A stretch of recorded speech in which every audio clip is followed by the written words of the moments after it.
I am not one of the many Nintendo influencers that has 1, an unlimited budget, or 2, apparently thousands of hours to pour into every single game. So before you come at me that Xenoblade Chronicles isn't on this list, please know that I bought Persona 5 the year it came out and I still haven't finished it, so that's where we're at. Having said that, with the Switch's lifetime coming to a drastic end soon, I want to be able to take the time to acknowledge the games that have brought me the most joy throughout my time with this piece of plastic. No, I never upgraded to the OLED. At the time it came out, I convinced myself that Switch 2 wouldn't be too far behind, so let's just wait. I don't think I could have been more wrong, and I've probably never regretted a decision more in my life. The number of Joy-Cons I've bought for this thing is honestly unbearable, so my only experience with this console is the very original one, specifically the one that came with Mario Kart 8 Deluxe Edition. Spoiler alert, that game is in my top 10. But who doesn't have it in their top 10? That was pretty obvious. Before I start talking about everything else wrong with this device, let's take a look into my extremely biased opinion on why I think these Switch games are the best and that everyone else is wrong or simply uneducated. Please don't take this literally before you go in the comments, I just want to talk about video games. At number 10, we have a little game called Not Not. This is purely here because I'm really good at it, my family aren't. If you've never heard of it, which I won't be surprised if you haven't, you literally just follow instructions by pushing or not pushing in a direction you're told to. Example, not left, up, not right, not yellow, and not nothing. My brain works really well with this and it doesn't with my dad's, so it's great. There's not much more to say about this one. Check it out for a cheap party game for when you're drunk with your friends. I think I got it for about £1.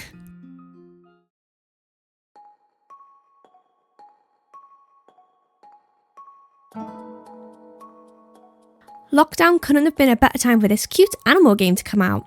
Whilst everyone was inside, my favourite villager, Weber, was outside and telling me about the flowers for the 30th time in a row. Yeah, this game is far from perfect, but most people know that, especially if they're already fans of the Animal Crossing series. I first got introduced to Animal Crossing with my childhood best friend Liv. We would have sleepovers and play on Tortimer's Island. She lived just around the corner from me, so we'd be able to play it all the time. I think some of my favourite memories from a kid is when I was playing that game. And I got to 14 and restarted my fucking town and then never did anything with it. Biggest mistake I've ever made. This is supposed to be about New Horizons, so let's actually talk about it. It goes without saying that this game is special to many people, and that does include me. It was my main game to play for 2020, and I think all of my hours in this game specifically come from that year, and more or less that year exclusively. I think that's why I can't rate it any higher than this. Despite all this charm and the expansion of the series, like the island customization, it doesn't feel like an actual village or island full of friends. Out of all the Animal Crossing games, I think this one feels the most voidless of personality. It doesn't take a very long time for the villagers to start saying the same thing over and over. I think the biggest sin is that they've more or less locked Isabelle behind a desk and now you hardly talk to her. Also, her morning announcements suck. Next! If you've ever played Papers, Please, you already know this game. Papers, Please is better, but I might just be looking at it through my prime Jacksepticeye nostalgia goggles. Instead of working at a border though, where you shoot people, you're a simple bouncer trying to not get evicted because of some backstory that I didn't quite understand and can't be bothered to search up right now. It starts off with just making sure their IDs are in date, but it quickly ramped itself up to checking spellings of names, pictures, entry tickets, and even multiple lines. It's a fun game which appears to be simple but can get overwhelming quite quickly if you're not on it. I'd recommend picking it up on sale, which I've seen it be on for a few times now. Not to mention the way it's controlled, it's cool. It feels like I'm actually taking the IDs. The most recent game on this list, and the most recent Mario Party game too, Jamboree. It's about time we had an actual solid Mario Party game. I got Superstars because everyone kept hyping it up and I found it so dull I regretted my purchase practically instantly. But Jamboree has already brought me more joy than what I expected. It goes without saying that the Mario Party series is most enjoyed with friends, which is what I've spent most of my time doing. The campaign mode is cute, I gave it a go for a bit. It's obviously directed towards kids with its simple mechanics, but the idea of setting up the main party game's cool. Being able to have a free roam around the board is pretty okay for about 10 minutes until I stopped. Where the game really shines though is of course the main party mode. The buddy system is fun, and always results in my boyfriend trying to grab my remote to fuck me up because he apparently wants Daisy more than he wants me. Probably why I bought her cosplay. Please love me again. Each time a new Jamboree buddy gets seen for the first time, I'm practically jumping out of my seat from excitement to see what the customised minigame is going to be. Like, they didn't need to do that. They could have just reused any of the minigames in the game and called it a day, but they made custom ones for each buddy. That's so cool, Nintendo! The map selection here is also quality. Each one feels like you need to change your playstyle entirely, especially the kart one having the most focus on speed. It doesn't quite beat the Wii maps for me, with my favourite map ever being the one where you buy hotels, but I know full well that's down to nostalgia though, so I'm not deducting points from Jamboree for that. The minigames are fun, the items are fun, the maps are fun. This is actually the best Mario Party on the Switch, and it is well worth the money.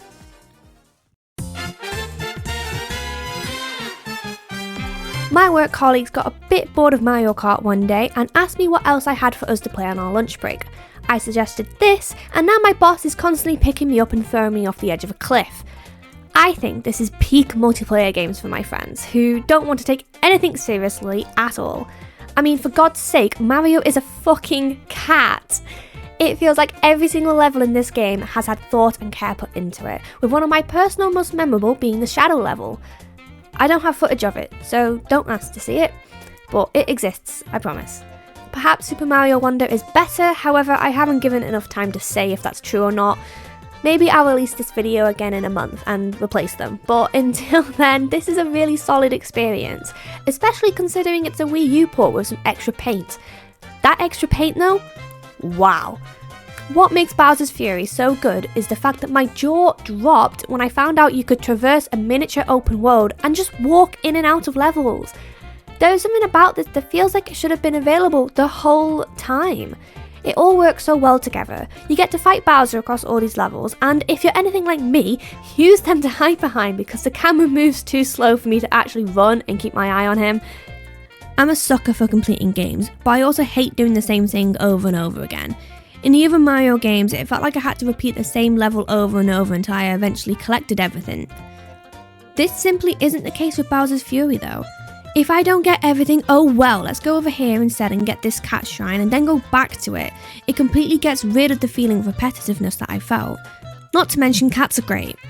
Bowser's also never looked more intimidating. I mean, come on, this guy used to send his kid to go get the princesses, and now he looks more intimidating than a Persona villain. The setting is just too cute too. I think Nintendo knew exactly what they were doing to make this game more appealing. Make literally everything a cat. I am now one of you, friends. The pigeons are cats. The Goombas are cats. These bug things are cats. I am a big cat. Design wise, this gets a 10 out of 10 from me. It's just outstanding. This is probably the most in-depth roguelike I've ever played. Everything about this game screams love and attention to detail. Made by Supergiant Games, the sequel to this phenomenon is greatly anticipated by many gamers, including myself. It is an absolute gem of indie gaming. What makes this game stand out from other roguelikes, such as The Binding of Isaac, are the characters and the overall design of the underworld. I think this is the only roguelike I've played where I have laughed out loud at some of the stuff Zagreus says. Lenny, if you'd like for me to kill you, hiss. I mean, the guy has more charm than some heavily focused narrative AAA game protagonists. With my freaking mind! The combat is also excellent, with so many different add-ons to unlock, different weapons to equip, blessings from different gods and goddesses. There will never be a run-through where it feels the exact same as the last. The meat and potatoes of this game comes from the gameplay loop of trying to escape hell, upgrade yourself, gather boons, and talking to your favourite characters along the way. Even the shop merchant has more character than some other people. The amount of love this thing has is unbelievable. Like, there was no reason for them to make a little maid snake woman thing as lovable as she is, but they did, and now she is like one of my favourite characters. Don't even at me. The voice acting too is something that I can't get over. There are some amazing and unforgettable performances here, especially Darren Korb as Zagreus, who also is the composer and songwriter for the game, if you're curious. If you haven't given this game a chance yet, I beg for you to check it out. You think you'll only stay for a few deaths, but then before you know it, 50 hours has passed and now you're suddenly the biggest Greek mythology fan ever. I've talked about Stardew Valley on my channel before. In fact, I made a whole video about how great the game is, which is now private, so don't even bother, it will never see the light of day again. But I have owned this game on practically every console I possibly can, and pay for it genuinely every time. Obviously, I would never not pay, but Concerned Ape deserves all the love he can get. Stardew Valley is the game that sort of kicked off the modern day obsession with cozy gaming, and for good reason though. The game is definition of cozy. I talked about it briefly in my last video, but this game just feels like a warm hug. Running your own farm in a small town called Pelican Town. The aim is essentially just make your own farm and be friends with other villagers, or townsfolk. There isn't a single character in this game that I dislike. Jane's one of the best people, okay? Stop hating on him. I love him, he just wants a chicken. There's so much to do here, but none of it feels like it's adding pressure on the player. The whole game works around doing things in your own time and at your own pace, while also granting meaningful rewards as you play, such as completing the community centre bundles and finally being able to fast travel to the mines. As much as I am aware that I probably have more hours on the PC version of this game, purely down to the mods, the portability makes it deserving to be on this list. It is the perfect game to pick up on the go, and Concerned Ape is an absolute legend for still giving us free content to this day. Although I do wish he would hurry up a bit with Haunted Chocolatier. Come on, you can do it. Yes, this is a 2-in-1, you just got to accept it. It goes without saying that one of the games that the Switch released with that was accepted by any Nintendo fan ever to be a masterpiece is in my top 5. Finally having an open world game with Link and Zelda was revolutionary, and not just for the Zelda franchise, or Nintendo. Major game publishers have gone on to say that their recent games such as Elden Ring took a massive influence from Breath of the Wild. It's really clear to see that too. The amount of tasks and missions that Nintendo has crammed onto this tiny thing is outstanding, and they've truly moved the gaming industry forever. I don't think that can be denied. The game itself is also extraordinary. The amount of freedom you have to solve puzzles and explore in the exact way that you want to. The fact you can go and take on Ganon with nothing more than a broomstick as soon as the game starts is such an interesting idea, and one that speedrunners have loved. This isn't to say that it doesn't have its fair share of some minor nitpicks though. The weapons break way too easily, and to fix this in Tears of the Kingdom, they simply made duct tape so that you could make your weapon so ridiculous you wouldn't care when they broke. But things like that I can look over quite easily, to be honest. The exploration for this game franchise more than makes up for it in my opinion. It feels like every corner turned, something new is waiting there for me to do or explore. Simply riding around on a horse and letting the music carry you away is something within itself that I think makes the game worth picking up. Some people complain that the main overworld for Tears of the Kingdom is the same as the first one, making the overall sense of adventure less because it all has some sort of familiarity, even in the places that have changed. I personally didn't find that a problem at all. Whenever I did come across something that I recognised, I was just thinking how cool it was to see it with a fresh coat of paint. It's not like Nintendo has copied and pasted the entire overworld and called it a day. They have still gone in with a fine toothpick and handcrafted every detail that they wanted. I don't want to go into any spoilers here, but the narrative in Tears of the Kingdom especially is beautifully well done. I also think that the overarching premises in both games are different enough to keep players interested. If you haven't given either of these games a go, I highly recommend that you do.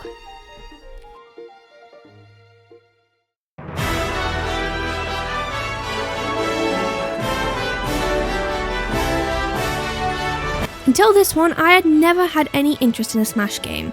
I had the Wii U one, and well, my friends didn't know how to play it, and neither did I, so we never played it. I didn't know how to play this one very well until Alex wanted to play it one night, and he forced me to learn alongside him. And now I'm better than him. Suck it.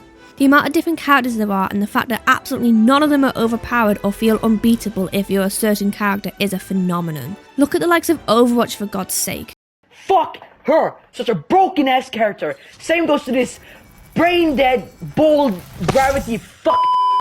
This is the only game where you can have Isabelle from Animal Crossing fighting Cloud from Final Fantasy with Sonic Heroes playing in the background.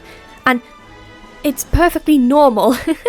I am by no means a legendary player at this, and I'm pretty sure anyone in the top league could destroy me in less than a minute, but that doesn't take away from the fact that none of my friends or family can ever beat me when I'm playing Zero Suit Samus. Nintendo, if you had better online services or understood at all that people don't want to use their phone for voice chat, you would be leading in every single game genre. But you don't. So, oh well on that one. Before we get into the best Switch game ever made, no arguments, I just want to point out some of the nominees for this list that were quite close to making it, but failed ever so slightly. This is the perfect game to have on the Switch, but I feel like I can't put it on here since I never actually played it on the Switch. If I have a choice between spending £30 or getting it for free on PS Plus 1 month, I wonder which one I'm choosing. I know so many of you will be annoyed if I don't mention it here. Yes, it's a good game, which I never finished playing or even played enough to include.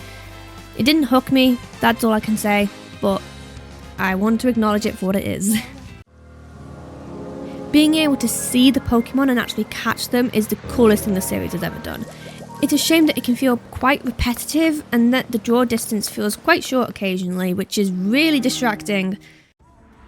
Beaten off this list with a stick by Hades, but that doesn't mean I want to ignore it entirely. It's cute and charming, and I absolutely love running my own shop. If you want a more simple roguelike than Hades, this is definitely worth looking at. And finally, the one you've all seen coming, because I said it at the beginning of the video, Mario Kart 8 Deluxe. Undeniably the best Mario Kart game, at least in terms of sales, is Mario Kart 8 Deluxe. From a catastrophic Wii U release, which is only because of the console, thank you very much, this game is crawled back from the dead and kicked ass whilst doing so. What started off as a standard Mario Kart game with the 8 cups that we have come to expect from Nintendo has evolved into 24 cups. That totals 96 different courses. This is by far the most ambitious Nintendo's ever been with any of their Mario spin-off games. Even the dancing one can't compare to this. And this is quality. Not to mention, we finally get Link in a Mario Kart. This is what I have always wanted. The twink is finally here. The amount of detail in this game, like the rupees instead of coins in Hyrule Castle, the changing seasons in the Animal Cross race, how Delfino Shores, the music kicks in when you come out of the water. Absolutely banging soundtrack, by the way. There is a reason this game has been around for a decade, and it's because it's good. They haven't needed to make or release another one because it still looks great. It sounds great, it has a huge amount of content, and it's still great at ruining relationships. I can only pray that the Switch 2 is released with Mario Kart 9 though, because as well as this one still holds up, I want more. I'm like a kid at a birthday party refusing to go home because I'm just throwing myself down the slide repetitively until I get a head concussion. I can't help myself, it's simply too good. Editing me here, this video has taken so long that Mario Kart 9 has actually been seen. I don't know what this Donkey Kong model is, but 24 players maybe?